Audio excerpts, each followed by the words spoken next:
Minister probably on that very specific topic over the next 4 weeks. On Wednesday, the Israeli Prime Minister meets with the U.S. National Security Advisor and Defense Secretary at the Pentagon. And he wraps up his visit to the United States on Capitol Hill, meeting with senior congressional leaders. Kimberly Helkett, Al Jazeera, the White House. Another night in Sweden and another crime scene, but this one was nothing like anything that has gone before. Gangland killings have become routine in this part of Scandinavia, but the mass shooting at an adult college in the city of Örebro on Tuesday was something else altogether, leaving a country in sorrow and a community traumatised. En kille bredvid mig, han fick skjuta här i axeln. A guy next to me was shot in the shoulder. He was bleeding a lot. When I looked behind me, I saw 3 people on the floor bleeding. Everyone was shocked. They said, "Get out, get out." My friend and I tried to save this person. People were very shocked. The police were not on site and neither was the ambulance, so we had to help.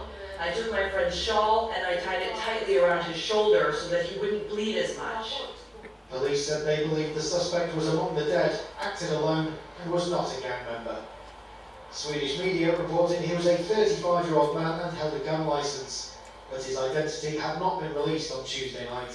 We now know that about 10 people have lost their lives. We can't provide more specifics at this time. The reason for this is the number of injured.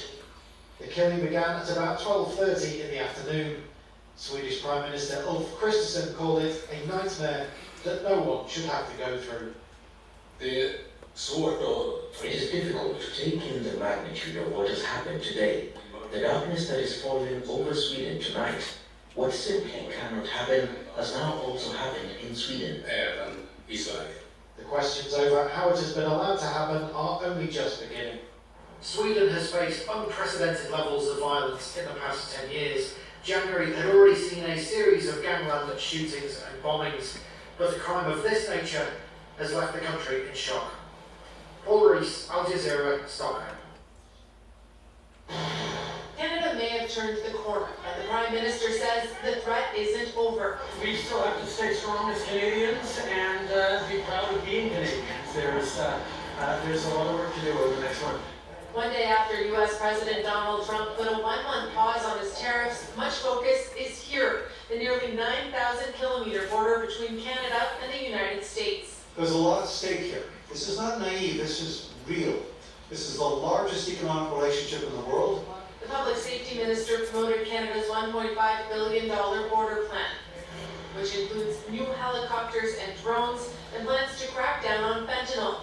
His message is aimed at Canadians and the Oval Office. We'll have to see what happens. Well, there's a short-term peace with Mexico, as you know, and with Canada. But they've agreed to be very, very strong on the border, stronger than they ever were by far, by a factor of about 30. Canadian officials are already back in Washington lobbying. I want to be very clear about this. Just like the U.S., Canada has no interest in illegal crossings, either of people or of substances. I've seen a change of tone since I was there last week, because now it's American folks who said, you know what? These tariff things, could really hurt our industries and our states. The uncertainty is there. Nobody thinks this is solved by any stretch. This business advocate says even a lingering threat can be as taxing on industry as a tariff. Investors, businesses will be really, really reluctant to move money, to invest money, given the uncertainty over our head. Some industry experts fear Canada's trade relationship with the U.S. may have changed for good. We will no longer have agreements that last decades. That any agreement, any handshake is probably worth a day, a week, a year. Senior federal sources say Canada is already looking ahead to what could be the next round of negotiations in 1 month's time. But it's unclear at this point what would dissuade the president. He's been on the record many times saying he loves tariffs. Indeed, and Kate, there's also the question of Canada's reliance on its trade relationship with the United States. Does Canada try to diversify its trading partners a bit? What would that take? What it would take is time, and pretty much everyone agrees it would take longer than 30 days. 3/4 of our exports go to the United States, and our supply chains are very interconnected. One expert I spoke with suggests it would take at least a decade and a big push to diversify. Okay, good to know. Kate McKenna in Ottawa.